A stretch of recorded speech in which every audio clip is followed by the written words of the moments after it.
opinions expressed in the following program are not necessarily those of Shaw Cable Systems or of the station.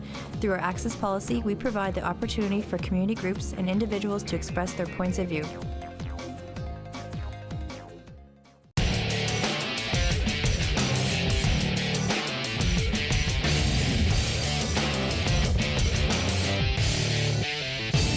Welcome to Sports Talk on Shaw TV. I'm your host, Brandon Hall, down at the Great Western Lounge here at Mosaic Place. Wonderful. And we're joined by two special people. We'll get to this guy first, but if you look back, the hot babe in the cowboy hat, it's Terry Clark. She'll be watching over this show. She's a stone cold fox, Terry.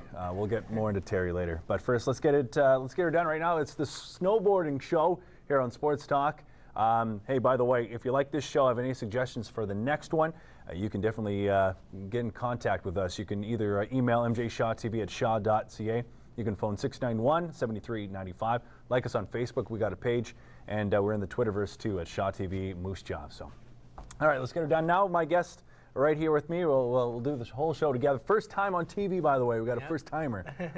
Britton Calibaba, how are you doing, sir? I'm good. How are you? Good, very good. All right, so let's talk a little bit about you.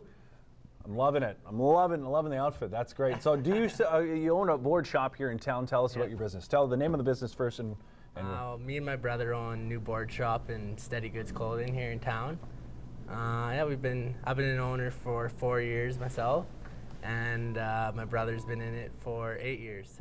And by the look of you, you're not very old either. Huh? Nope, 23. Holy smokes! Yeah. How did you get roped into having your own business? Well, it's kind of a bit of a family. The News, who used to own the board shop, which is why it's called New Board Shop. Gotcha. So my dad used to be a financial planner for the News back in the day. Okay. And Curtis, her husband, passed away, so Donna was selling the store. So we decided to buy the shop, and my brother and my older sister ran the shop together for 4 years. Mm-hmm. We moved locations and got a bit of a bigger spot, and then we started a store in the mall and stuff like that. And my older sister, she had kids, got married, did that thing. I was doing a bunch of stuff at the shop, so I decided to take over her shares. So now it's me and Jordan have been doing it for 4 years now. What a dream, hey, to do something you love, right? Yeah, it's a pretty good gig. Now, did you find there is a need?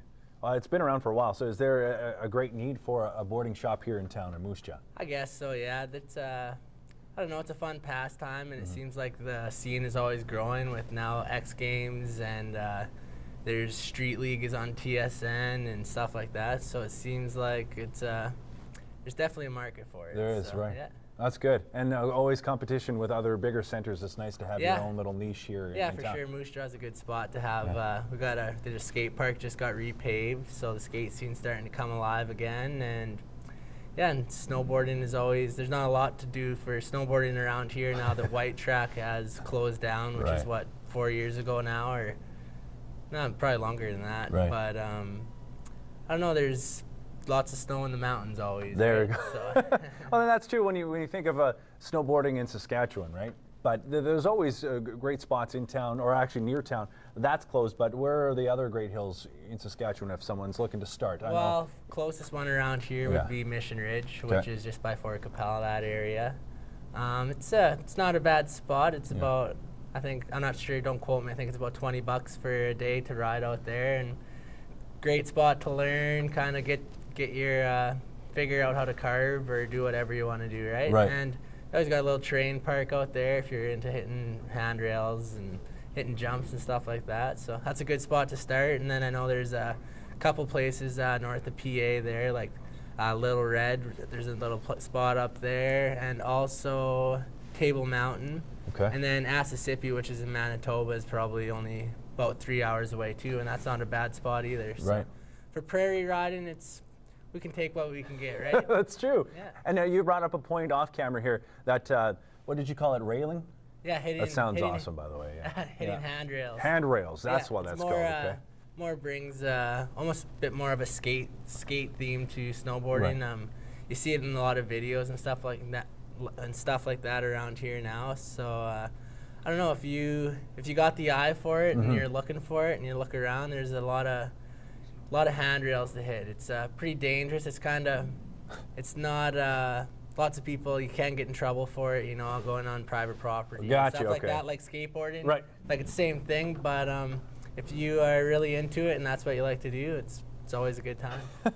I don't know if we can get some footage of that or just YouTube. Was it hand railing? Is that what it's called? Or just snowboarding, just hitting rails. Hitting rails. Yeah. That's awesome. Yeah. You gotta do something. There's no Hitting mountains hand. in around, so Yeah, you exactly. gotta. That's good. Well, let's talk about the big boy snowboarding. That's of course in Alberta and BC. What's some of the good stuff? If you want to take your knowledge from doing all the stuff in Saskatchewan on the hills like Mission Ridge, then you want to go somewhere big. Where would you recommend the first time snowboarders to go? What's the best? Well, the closest place, which is probably the best spot to go, would probably be Lake Louise or Sunshine, just right down the #1 highway.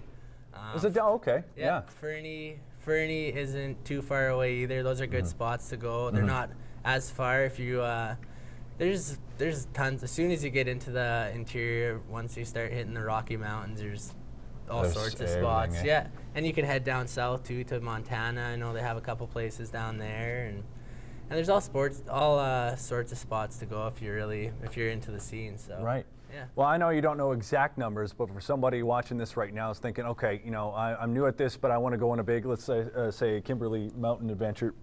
How much would a weekend trip cost, do you think? Well, generally a weekend trip? Yeah. Yeah, it depends on how long you go, but I kind of compare it almost to an all-inclusive trip. So if you're going to an all-inclusive for a week for $1,200 or something, it's a snowboard trip out west would probably be generally around the same. But if you carpool with, say, 4 or 5 people in one vehicle, and usually generally lift tickets are around $70 to $80 a day.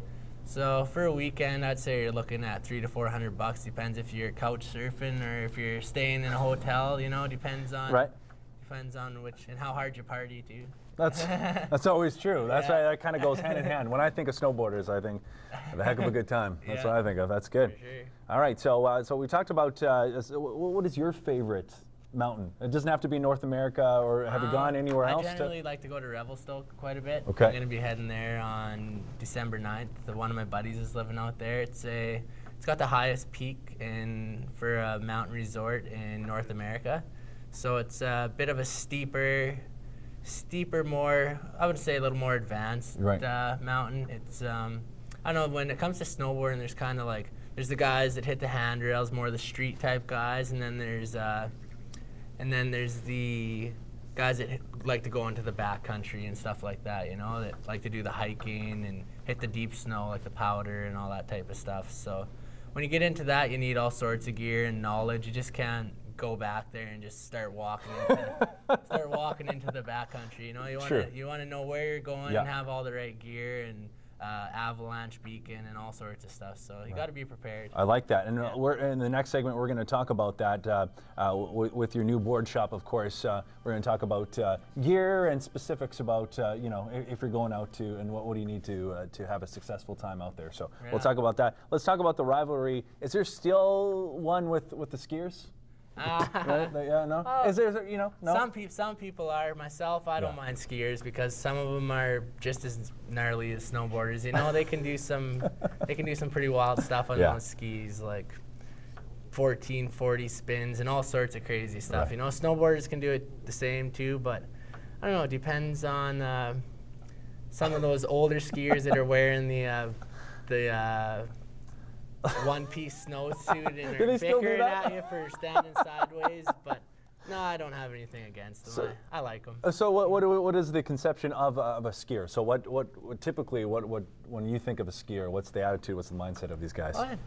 There's lots. It's just kind of the same type of scene actually, because there's the guys that hit the handrails and there's the guys that go to the backcountry, and then there's just the guys that ride resorts. And it's generally a little bit easier. The learning curve isn't quite as long on skis because you're just going forward rather than standing sideways. But when it comes to snowboarding, once you do get the hang of carving and you got a little bit of control of your board, it's a pretty addicting sport once you start getting into it. So it's really fun. That's awesome, man. That's great. Again, Britton Calibaba with us, owner, operator of the new board shop in Moose Jaw, and website you must have. You're on social media probably too. We got our website is just our Facebook page at New Board Shop, and then we have a website at newboardshop.ca, and we have an Instagram account, and we don't have Twitter yet, but we might have to get it. Seems like everyone's doing it. Oh, I was surprised you're not on there too. Yeah, I know Instagram though. You got to have Instagram with that. Oh, yeah. Put your product on there, and you can link it up with your Facebook. Yeah.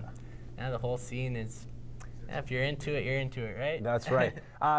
Before we go to break, I just want to ask you. I see a lot of it comes hand in hand with documenting your trips with videos and then syncing them up to music, kind of like music videos. I see a lot, like instructional, but it's a cool. Sure. I like that. Have you done anything like that? Well, I haven't got too much footage in the last little while. I'm too busy running the store to be out getting footage. But kind of gets in the way, doesn't it? Yeah. No, but we got all sorts of snowboard videos, and you can find them online and stuff. But yeah, generally depending on who makes the video, but usually a guy will have his part, and then he'll have a song for his part. And yeah, it's pretty fun to watch. It's entertaining. The stuff that the guys are doing nowadays, like the size of the handrails and the size of the cliffs. Yeah. And the stuff they're finding in the like they go in the backcountry with helicopters and airplanes and stuff, and you get way back there and find stuff that has never been rode before. So unbelievable. It's a pretty crazy sport, but it's fun. Pretty gnarly, right? Yeah, that's lingo. I love it. I got it. Man, I seem so white and snooty right now. Gnarly, dude. We're going to talk about snowboarding lingo. I love it stuff. Some of the things you're saying, I'm like, what is he talking about? So we're going to find out some lingo, and we're going to talk about the business, too, the business side of things. So we'll talk into that as we go to break. Again, this is Sports Talk on Shot TV. I'm Brandon Hall with Britton Calibaba, and we'll be back in a moment.